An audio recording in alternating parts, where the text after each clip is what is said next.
ऐतिहासिक बाढ़ आई है और वह भी विजयादशमी के बाद। पिछले 10 दिनों से आपने देखा होगा कितनी भारी संख्या में भारी पैमाने पर बारिश हुई है। पहले सूखे के कारण किसान परेशान था और जब बरसात आई है तो अब जो फसल खड़ी थी उसको भी नुकसान पहुंचा है। और आज ही मैंने प्रातः बैठक लेकर के सभी जनपदों में मंत्री समूहों को भेजा है। साथ साथ बाढ़ प्रभावित जनपदों का स्वयं मैं भी और हमारे सभी मंत्रीगण भी दौरा कर रहे हैं।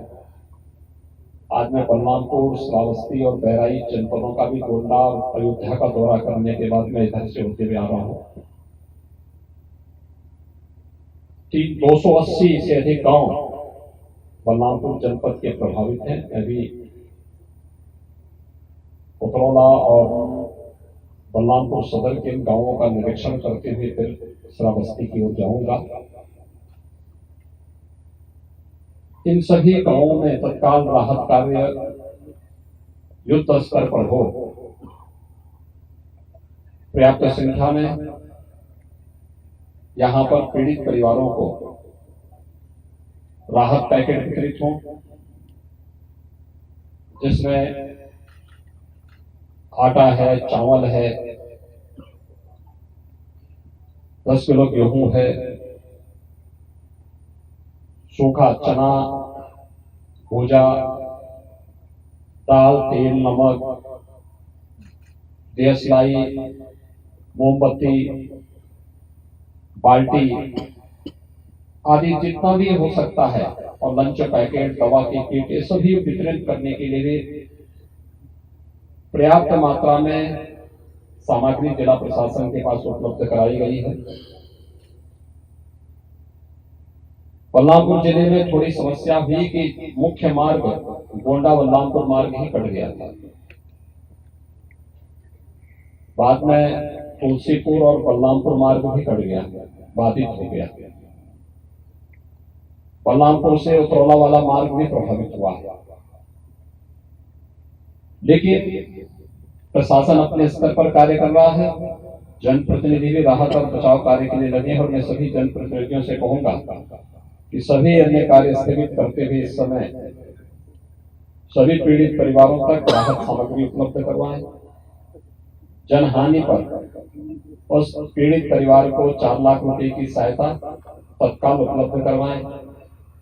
जिनके मकान पूरी तरह क्षतिग्रस्त हो गए हैं और उनके पास कोई अन्य साधन नहीं, उन्हें मुख्यमंत्री आवास योजना से भी आवास उपलब्ध करवाएं। जिनके मकान आंशिक क्षतिग्रस्त हुए हैं उसकी भी राहत, आपदा राहत में उन्हें आर्थिक सहायता उपलब्ध करवाने की कार्रवाई करें। इसके अलावा भी जनहानि के साथ साथ पशुहानि पर भी उन परिवारों को आर्थिक सहायता दें। सांप के, बिच्छू के काटने से या जंगली जानवर के नुकसान करने पर भी उस परिवार को आर्थिक सहायता उपलब्ध हो और कहीं भी सांप के काटने का या बिच्छू के काटने का कोई भी मामला आता है तत्काल उसे वैक्सीन दे दे। उसके एंटी स्नेक वेनम यानी जो सांप के काटने का इंजेक्शन है और कुत्ते के काटने का इंजेक्शन है वो पहले से ही सभी सामुदायिक स्वास्थ्य केंद्रों में उपलब्ध कराया गया है। लापरवाही इसमें कतई नहीं, बचाव के उपाय किए जाए। बाढ़ का पानी जहां उतर रहा है उन गांवों में तत्काल स्वच्छता, सैनिटाइजेशन की कार्रवाई, छिड़काव की कार्रवाई हो, शुद्ध पेयजल की व्यवस्था वहां पर हो। जहां पर शुद्ध पेयजल तत्काल पहुंचाने में दिक्कत है तो वहां पर एक व्यवस्था जरूर की जाए कि लोगों को पानी गर्म करके पीने के लिए कहें, जिससे कहीं भी किसी को कोई समस्या न आने पाए। आपदा है, इस आपदा का मुकाबला सबको मिलकर के करना चाहिए।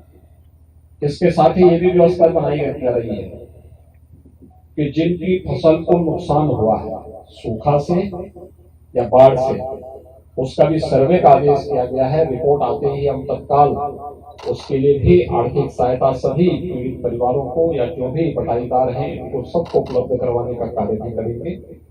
आप सभी जिला प्रशासन से मैं कहूंगा कि जो लोग आए हैं इनको इनके घरों तक सुरक्षित पहुंचाने की व्यवस्था हो। जहां पर गांव में भोजन बनाने की व्यवस्था नहीं है, वहां पे कम्युनिटी किचन प्रारंभ हो।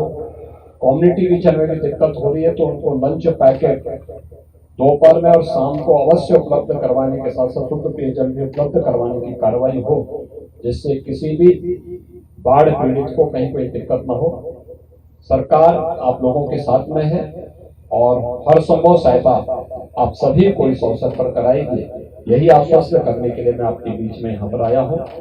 आप सभी जिस धैर्य के साथ इस आपदा का सामना कर रहे हैं, मैं इसके लिए आप सबका हृदय से अभिनंदन करता हूँ।